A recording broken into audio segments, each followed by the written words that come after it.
तुर्की ने पहली बार पाकिस्तान पर ऐसा हमला किया है जिसने पूरी दुनिया को हैरान कर दिया है। दोस्तों, एक चीज सामने आई है कि टर्की के जो प्रेसिडेंट हैं रजब तैयब एर्दोगान, वो हमेशा कश्मीर का जिक्र यूनाइटेड नेशंस में किया करते थे जनरल असेंबली में। इस दफा उन्होंने नहीं किया। क्या वजह है? रजब तैयब एर्दोगान, सदर ऑफ टर्की, ये हर स्पीच में कश्मीर को मेंशन करते थे, मगर आज इन्होंने साइप्रस मेंशन किया, लिबिया मेंशन किया, लबनान मेंशन किया, इजराइल फलस्तीन ऑब्वियसली मेंशन किया। पहली बार हालिया तारीख में कश्मीर को इग्नोर किया। इस खबर ने पाकिस्तान में भूचाल ला दिया है, क्योंकि पाकिस्तान के अलावा तुर्की ही वो इकलौता देश था जो संयुक्त राष्ट्र की जनरल असेंबली में कश्मीर का मुद्दा उठाता था। लेकिन आज टर्की ब्रिक्स का मेंबर बनना चाहता है, जिसका इंडिया एक इंपॉर्टेंट प्लेयर है। दुनिया को इंडिया की प्रेजेंस का अंदाजा हो रहा है और अब एर्दोगान को भी अंदाजा हो रहा है, अगर मैं पाकिस्तान का साथ दूंगा मुझे इतना फायदा नहीं हो रहा। हाँ, ठीक हो गया। तो इंडिया का सपोर्ट उसको चाहिए तरक्की करने के लिए। पाकिस्तानियों के दिल में बड़ा गम और गुस्सा है। पाकिस्तानी कह रहे हैं नहीं साहब, ऐसा कैसे हो सकता है और ये करना पड़ेगा आपको, और आपने क्यों नहीं करा, और ये हमारे साथ धोखा है, और उम्मा को चुम्मा दे दिया, और ये सारे के सारे ड्रामे जो पाकिस्तान में चलते हैं भाई साहब, वो होने लगे। अब ये आपका पुराना इत्तेहादी, आपका दोस्त, उस बंदे ने आज कश्मीर को पहली बार इन लिविंग मेमोरी इग्नोर किया है। कर रहे हैं कि टर्की ने पाकिस्तान को धोखा दे दिया, टर्की ने भारत का साथ दिया। तैयब एर्दोगान ने कश्मीर का जिक्र नहीं किया। अब तो कोई पाकिस्तान को सीरियस ही नहीं लेता। लोग कश्मीर को जो है ना, वो तो पहले से हम दे चुके हैं इंडिया को, और अब हम रोला मार रहे हैं कि यार तुर्की ने जो है ना कश्मीर पे बात नहीं की। उनको इस चीज का एहसास है और उनको इस चीज का पता है कि अब पाकिस्तान के साथ कश्मीर के इशू के ऊपर कोई नहीं खड़ा हुआ।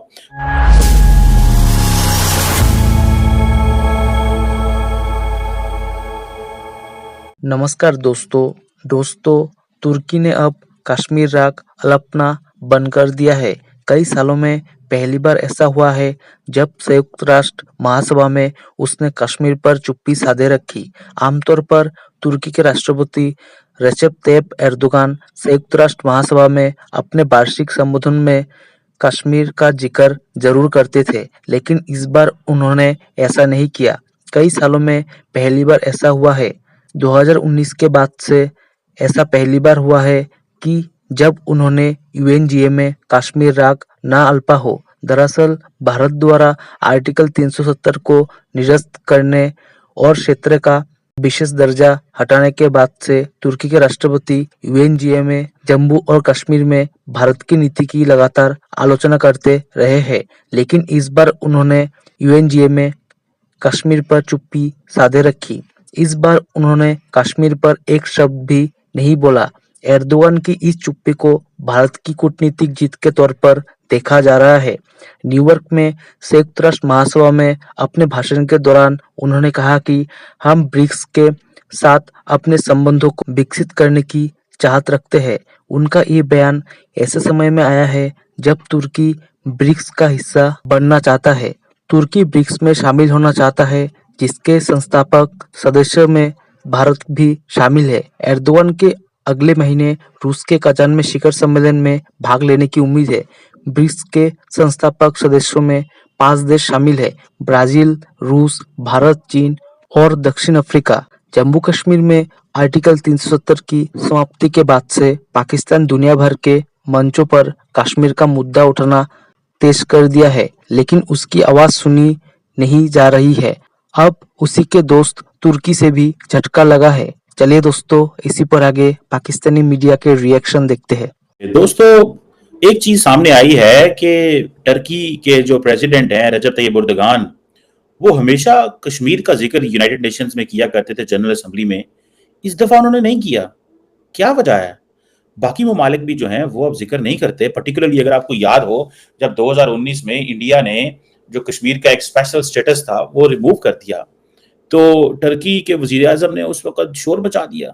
लेकिन आज टर्की ब्रिक्स का मेंबर बनना चाहता है, जिसका इंडिया एक इंपॉर्टेंट प्लेयर है। सो टर्की को इस चीज का पता है कि अगर हमने कश्मीर का जिक्र किया या तो हमारे लिए मुश्किलात पैदा हो सकती हैं। तो क्वेश्चन ये है कि शायद इससे भी कोई फर्क ना पड़े अगर टर्की जो है वो इंडिया जो है वो उसको वो कंसेंसस होता है, और भी बहुत सारे मुल्क कश्मीर का जिक्र करते हैं। But the question here is कि उनको इस चीज का एहसास है, उनको इस चीज का एहसास है और उनको इस चीज का पता है कि अब पाकिस्तान के साथ कश्मीर के इशू के ऊपर कोई नहीं खड़ा हुआ। आप कंसिस्टेंट जाके स्पीचेस निकाल लें इसकी तैयब एर्दोगान की कश्मीर कॉन्फ्लिक्ट के हवाले से। वो कहते हैं कि साउथ एशिया में स्टेबिलिटी तब आ सकती है जब कश्मीर का मसला हल किया जाएगा। इसका मतलब यह है कि even the Turks are not on Pakistan side. मैं भी देख रहा था पाकिस्तान के प्राइम मिनिस्टर शहबाज शरीफ जो हैं वो कह रहे थे मेरी बड़ी जबरदस्त मुलाकात हुई है रजब तैयब एर्दोगान से, हमने फलस्तीन का जिक्र किया, हमने गजा का जिक्र किया। उन्होंने ये नहीं कहा कि उन्होंने कश्मीर का भी जिक्र किया। जो स्पीच तैयब एर्दोगान ने यूनाइटेड नेशंस में की है उसमें कश्मीर का जिक्र कोई नहीं किया और ना ही उन्होंने किसी और चीज का पाकिस्तान के वाले से जिक्र किया। इसको क्या इसी को कहते हैं डिप्लोमेटिक आइसोलेशन। आपको पता है कि इस वक्त इंडिया जो है इट इज बीइंग कंसिडर्ड। अभी एक लोई इंस्टीट्यूट है अमेरिका के अंदर, उसने बेसिकली जो पावर है उसको रैंक किया है, ठीक है जी, कि एशिया के अंदर which country has what power, ठीक है जी। और 2024 की जो एशिया पावर इंडेक्स है जिसे कहते हैं ना, जो इंडिया को they have put at number 3, ठीक है जी। ये जो एशिया पावर इंडेक्स है, इंडिया 3rd है ओवरऑल पावर में, ठीक है। अमेरिका और चीन इससे आगे हैं, ये एशिया के अंदर देखा जाए, ठीक है जी। इसका मतलब यह है कि इंडिया का इन्फ्लुएंस बढ़ा है।